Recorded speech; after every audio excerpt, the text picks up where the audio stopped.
Welcome to the TCO Method, the only show focused on helping you massively increase your net operating income.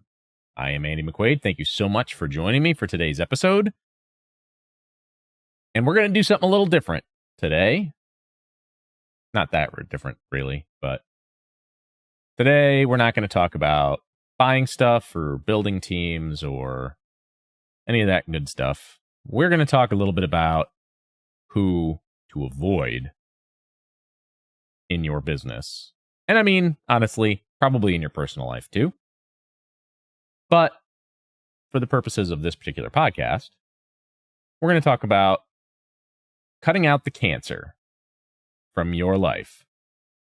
And you're not going to put it on a shelf and stare at it. You're going to do what they do in the hospitals. You're going to cut that cancer out of your life, and you're going to put it in an incinerator. And you're never going to think about it again. Because you don't feel bad for cancer when you cut it out of your body or irradiate it into non-existence. It's there, and it's harming you. And the only actual response that should ever exist in that circumstance is to get rid of it. You don't just want to live with cancer in your body. You don't want to encourage it to grow bigger. I mean, honestly, you shouldn't even want to get it to begin with. But I think I'm hard-pressed to say with any sort of believability that everybody doesn't have a cancer in their lives somewhere. So you need to identify the worst ones and just get rid of them and not feel bad about it. Right? Growth is hard. We've mentioned it in other episodes that as you're growing, as you're finding success, sometimes people get left behind, and it sucks. But you can't carry people across the finish line.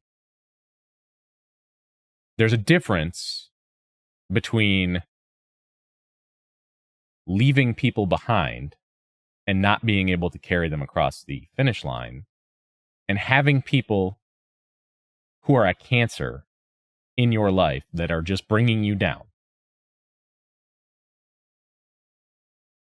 Whether they're bringing you down because they're those people that are constantly saying you can't do that, you'll never be successful, what are you, crazy? Or whether it's the person who is actively seeking to make your life more difficult, to make you less successful. Well, how do they do that? Well, there's three main types of people, in my opinion, and this is me completely making this up. This is not coming from a book. This is not coming from a magazine. There's no article on this that I read. There was just a situation over the weekend that I found out about that just sucked. But in hindsight, it wasn't really a surprise because this person's a cancer. We're not going to name names. We're not going to say what happened or where. But it annoyed me enough to want to make this episode, specifically to discuss this in the hopes that you'll be able to identify these people and just keep them out of your circle. Keep them out of your business. Keep them out of your life. Right? We see it in social media all the time. All these really successful people or people who are attempting to appear successful are saying, if you're getting hate, if people are saying bad things about you, you're doing something right. And that's true to an extent. But that line forms when they're actually somewhere in your business, in your circle, in your network, and you need to remove that. Because nothing good is ever going to happen by leaving it there. Just because a cancer stops growing doesn't mean it's not still a cancer. There's always a chance that something's going to happen and it's going to start growing again. If you find a tumor, you cut it out. And you don't just drop it in formaldehyde and leave it on a shelf. You definitely don't just leave it in your body. You take the cancer out of your body and you drop it in an incinerator and you turn it to dust and you never look back. So there's 3 types of people, 3 personalities, 3 personality traits that are super toxic and cancerous that you need to cut out of your existence. These are people you should not be trying to give a hand up to. These are people who you should not be attempting to use or leverage for your own benefit because of their relationships. These are people you should just avoid. And it's hard sometimes because you don't always know who they are until they show their true colors. But there are hints. And so in hindsight with this particular person, I should have known better because of how they talked about other people at the beginning of our relationship. So the first one I want to talk about is the gossip. And the gossip loves to be in the middle of drama. They love to be able to tell stories. And I don't think that they try to cause drama.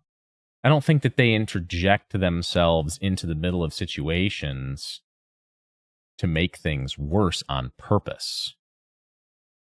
The gossip likes to feel important. They like to feel validated. They like to feel like their opinion matters and that what they have to say is important to whoever they're talking to. They love to say bad things about other people. Sometimes it's an envy thing. They love to tear down people who are more successful than them. They love to tear down people who are doing things that either they're not willing to do or that they've been unsuccessful doing. What it comes down to is generally they're envious of that person's success in some way, and they want to tear them down. They make it sound like they're doing you a favor. They make it sound like, well, this person is XYZ, right? And in real estate, it's a very small world. And everybody knows everybody. So there's a lot of dirt and traffic out there. You go to a local market and you want to talk to people. You want to learn about what's going on. You want to learn about who's trustworthy and who's not, who does good business and who doesn't. And the people you need to avoid are the people who start gossiping, because that's what this is. They start gossiping without being prompted. So, as opposed to you engaging them in the conversation and saying, hey, tell me about so-and-so. What have you heard? What do you know about their reputation? How are they to do business with if you've done it yourself? I don't consider that gossip. I consider that a business conversation to vet somebody. Now, the gossip loves to just out of nowhere just say, hey, did you hear about so-and-so and how they screwed XYZ, or how they do this, or I just think that this is really a smoke and mirrors game, and they suck and they're liars and they're not really successful. It's all just this or this or this, or they're in it for this or they're in it for themselves. They actively seek to go out and talk about other people. And it's never in a positive light. It's almost always, can't say never, because sometimes gossips will spread good stuff too, but Usually only when they think that they can get something from that person. So there's a different personality type we're going to talk about that sometimes intersects on a Venn diagram, right? We're going to have 3 different circles, and there's different levels of intersection between the 3. But the gossip loves to offer unsolicited opinions about others. Typically, it's an envy thing, I think. I don't know for sure, and it's probably different for everybody.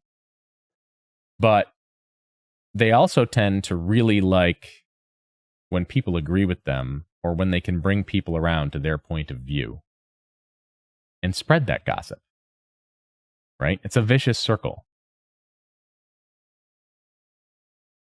And it's never about good stuff. It's about how whatever success they've achieved isn't deserved. Usually these people haven't really ever been successful themselves, and they feel a gap, a lack. They're not as important as they want to be. Sometimes it's ego-driven. Sometimes it's, my ego's the size of Cleveland, and anybody who can't see how awesome I am compared to this other person that I'm bringing up for no particular reason, if they don't think I'm better than that other guy, then, I'm going to make sure that I do everything in my power to make sure that they know I'm better, or that I'm smarter, or that I'm more successful, or that I'm not that successful because I didn't want to be. Yeah, no, that's almost never actually what happens. Unrelated to the personality conversation, if somebody is tearing somebody else's success down and their excuse for why they're not successful is, well, I didn't really want to be, there's something else going on there that I don't even know how to go into. That's like some sort of mental illness or something.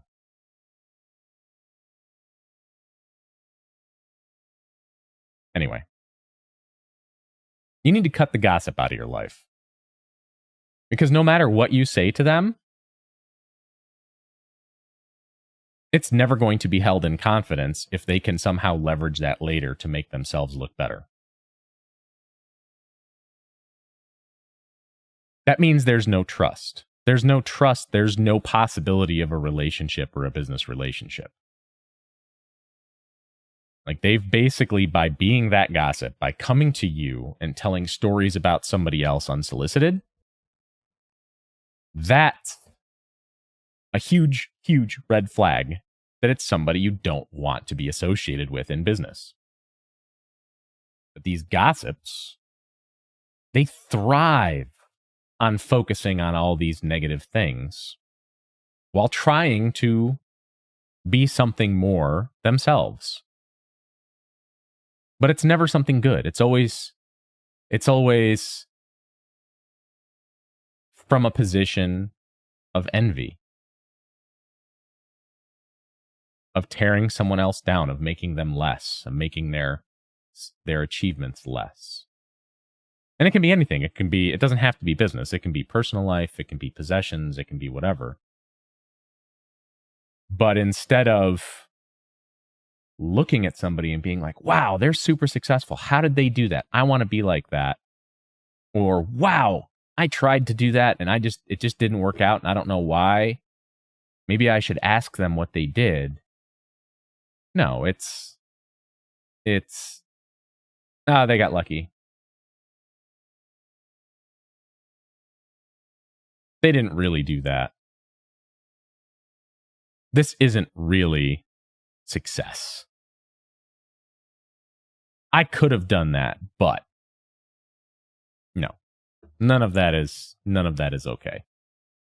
And you don't need it in your life. You need to remove that cancer from your circle, just like you would remove a tumor from your body.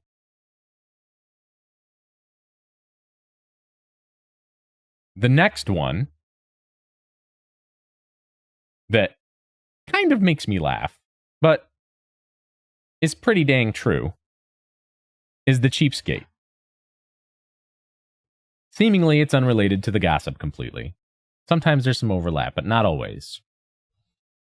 But the cheapskate is that person who literally lights their own money on fire and feels good about it. Not because they're lighting their money on fire on purpose. But the cheapskate is that person who steps over dollars to pick up pennies. Right? They see the immediate savings today. And so they buy that cheapest thing. They won't pay for other things they should because they think they can get something as good or better for free. They're convinced that they know better. They can do things better than anyone else. So why should they pay for it? I love that when I'm talking to somebody about my consulting stuff. Because they'll ask what I do and how I do it, and they'll try to pick my brain to get the ideas and the answers for free. But the cheapskate is that person who brags about how they saved $200 by not joining a networking group.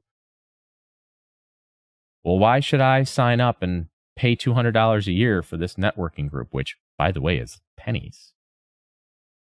Why should I pay for this networking group when I can go to some of their events for free and do the networking and make the connections and get some of the education without having to pay for it? Okay. You can do that, sure. But two things. One is you're literally bragging about saving $200, right? I don't understand that. Like, what the hell is even $200? Like, I don't even get out of bed for $200. Like, why is that a big deal for you? Why are you making a point to tell us that you're proud of the fact that you didn't pay $200 to join a networking group and you're taking advantage of their events for free? The other thing is, why would I not just care, but why would I want to do business with you if you're bragging about $200? Like, number one, this is real estate. $200 is nothing in real estate. Nothing. Like, how, number one, it's scarcity mindset. Number two, you're admitting that you're taking something for free that you have the option to pay for. You're saying that it adds some sort of value, right? Because you want to brag about how you're doing all this stuff and how it's adding value to you, but you're not paying for it. Why would I do business with you? Like, even if I'm networking with you, if your first thing out of your mouth is, yeah, I'm not going to pay to join because I'm just going to do all this for free and take advantage of it, I'll never do business with you. You're basically a piece of garbage. Podcast at TCOmethod.com if you want to yell at me and tell me you're not a piece of garbage, but you're not changing my mind on this. Okay? You're the person who brags about putting in the $5 smoke detector or using a smoke detector that's 20 years old that doesn't actually work anymore, that isn't safe for your tenants, and then dismisses when someone says, yeah, but that you're spending more money than that smoke detector is worth after you put one set of batteries in it. Like, what's your time worth? Is it free? Like, you're that person. I know people who won't even talk to someone to do business with them if they don't meet them at a high-ticket event. Well, what is a high-ticket event? Like, one of these events where it's like $1,000, $1,500, $2,000 to get in the door. Right? These are movers and shakers who don't have time for the tire kickers and the local free networking events where every minute or hour of their time is literally hundreds or thousands of dollars in opportunity cost. Right? That's why we say if you're going to find a mentor, make sure that you can add some value to them in exchange for their mentorship. If you're going to hire a coach, money needs to be changing hands. No coach, consultant, or mentor worth their salt is going to spend more than a little while with you, letting you kick tires. So there are people out there that just by saying, look at me, I got this for free, are self-disqualifying from being involved in any type of real money-making opportunities. I'm not saying that as, look at me, I'm a multimillionaire, blah, blah, blah, or a billionaire or a zillionaire, Elon Musk. Look at me, I'm awesome. I'm not going to invest with you because you're a pleb. No, that's not what's happening. What's happening is you're allowing your scarcity mindset to show. You're willing to step over dollars to pick up pennies. And you're completely blind to that fact. So why would I want to involve you in my business opportunities? Why would I want you in my operation at all? You're the guy or gal that instead of doing things the right way the first time, will fix it for as cheap as possible and hope to God something doesn't happen later that costs more. You are deferred maintenance. You are the embodiment of deferred maintenance. Put a coat of paint on it and hope no one notices. Oh, there's mold? Get some Kills Upshot and just paint it. But it's going to grow back in the drywall because it's not MR board. I don't care. Just make it disappear. Oh, okay. Sure. You're also the person who's not going to make sure that you're properly insured. You're going to see an insurance policy come across your desk for your property. And as long as it checks the big boxes, there's no due diligence spent on making sure that that's the best deal. You're going to shop it between 3 or 4 different places and take the cheapest one, whether it actually protects you or not. You're the same person who's going to make sure that all the stuff that you're buying is the cheapest possible. And if it costs you more in service or whatever, that's not your fault. That's the vendor's fault. That's this person's fault, that person's fault. No, you are literally a dumpster fire to do business with. Cheapskate is one of the worst to get in bed with because they won't spend money on educating themselves. They'll try to find all their information for free. They won't pay for coaching. They won't pay for mentoring. They won't pay for anything maybe other than a book. Because I can get this exact knowledge for free on the internet, or I can get this all from a book. Cool. Can you ask that book questions when something goes sideways that's not really in the book?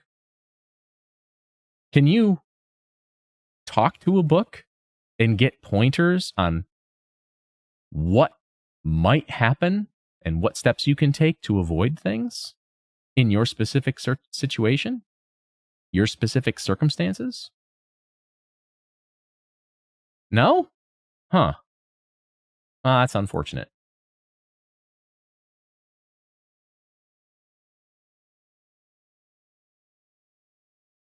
The third type, my least favorite probably, is the Viper. And I call them the Viper because they'll get in bed with you and use your body heat to stay warm until you realize what they are and try to get away from them, or until you're not useful to them anymore. And then they'll turn on you and they'll bite you. The Viper is that person who seems like they're going to be your best friend. They're going to do whatever it takes to get close to you so they can take what they think you have, what you are offering. Sometimes they'll pay for it, sometimes they won't. The price, the exchange, isn't necessarily relevant in this instance because they'll try to get what they want from you. And the second you're no longer useful to them, or the second they can no longer control you, or the second that you do something that goes against them or their best interests, or you don't share an opinion that they share about something, they turn on you and they strike. And these are the people who will poison the well against you. So sometimes they'll become the gossip, where they go from your greatest supporter to your biggest detractor overnight. They'll talk about you and what you do and where you go and who you see and what you have and what you've done in the worst possible light.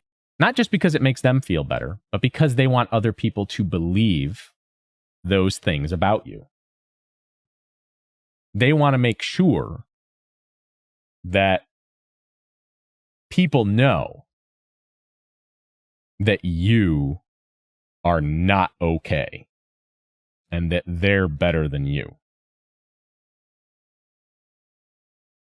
Corporate America is full of vipers because there's always people who will stand by you and support you to your face.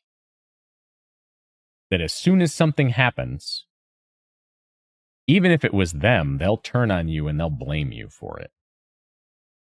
We're not really talking about that in this instance, but that's another valid point to add to the list of bad things about the viper. In this instance, we're talking about real estate and business and networking and relationships.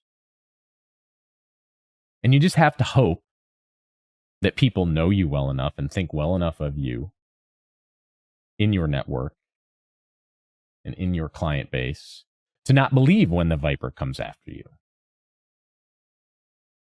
They're not going to believe that whatever this person is saying is true because of their personal experience with you, right? But this viper will attempt to poison the well. They'll do whatever they can through gossip, through everything but confrontation, to make sure that people know that you're not a good person, not trustworthy. So it goes a little further than the gossip, because the gossip is usually motivated out of like envy. And the viper is motivated out of spite, envy. Very, very strong dislike. Hatred is a strong word, but I wouldn't put it past them. The viper and the gossip are probably the worst, honestly, because it usually comes from a mirror that you're holding up to them. When they look at that mirror, they're seeing what they're not. And so they need to attack it and tear it down. The gossip is usually not that smart. They think they are, but they're not. They don't always realize what they're doing when they're gossiping or how they're causing drama. They just realize that there's drama there and there's some level of excitement or endorphins or something. Something is miswired in their brain that makes them think that it's a good thing. The viper, they're typically very smart. And they're typically very calculated in what they do and why they do it. The core base reason for it could be the same, right? Envy.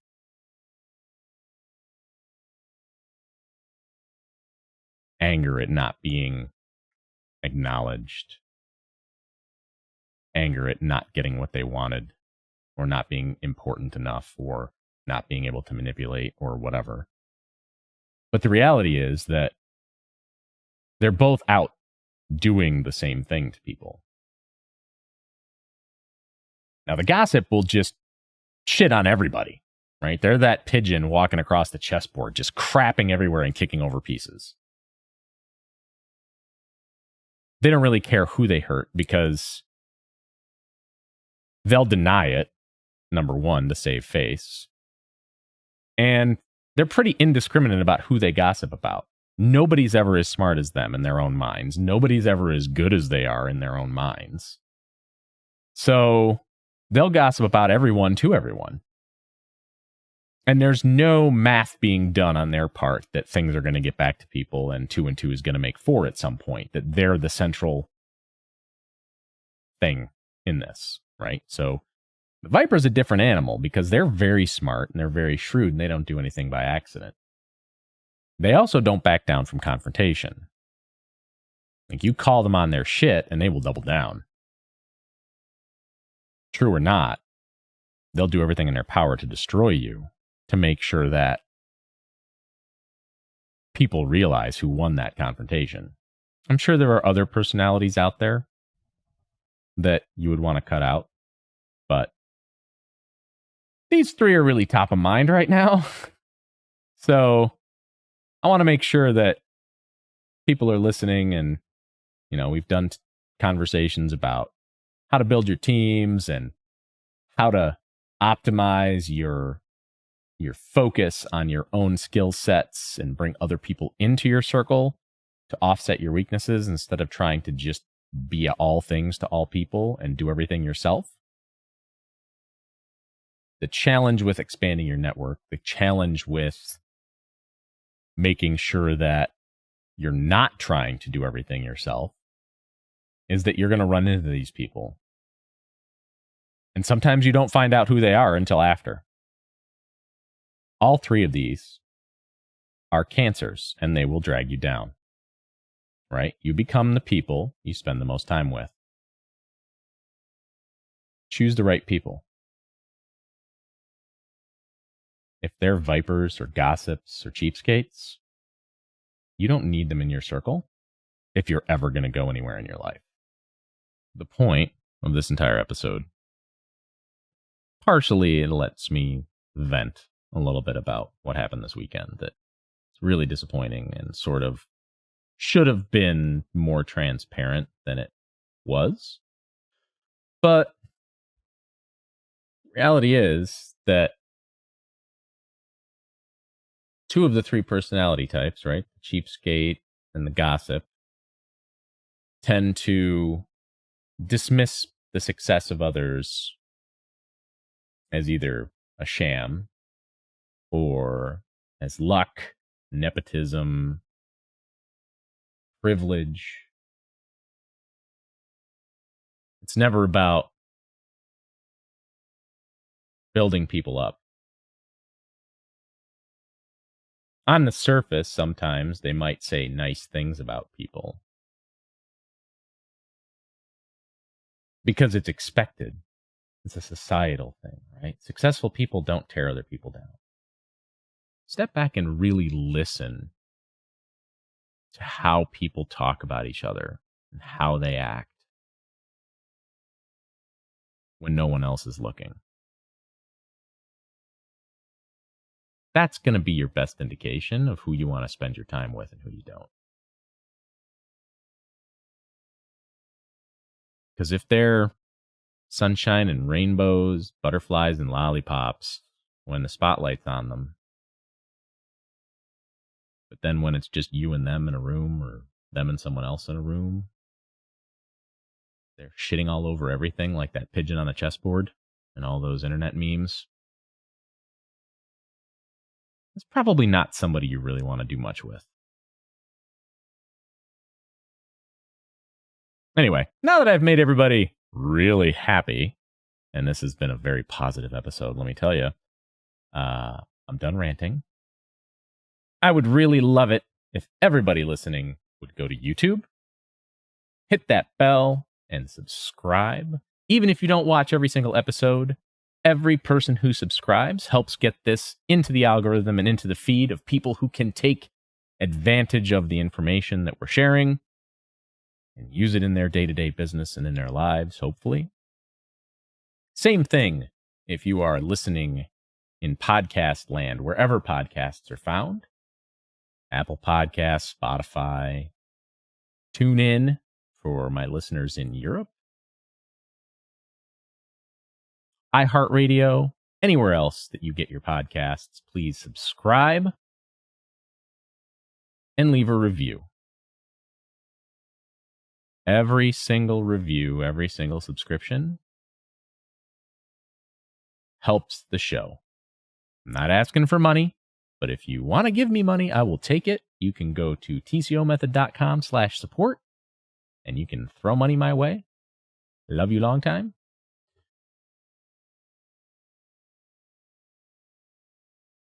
But I really, really appreciate more than anything that subscribe, that like, that follow, ring that bell, leave that 2, 3, 4, 5-star review, leave a comment if you can. And as always, email me at podcast@tcomethod.com. Go check out the website at tcomethod.com. Thank you so much for listening. I hope you got some entertainment out of this episode, and see you on Thursday.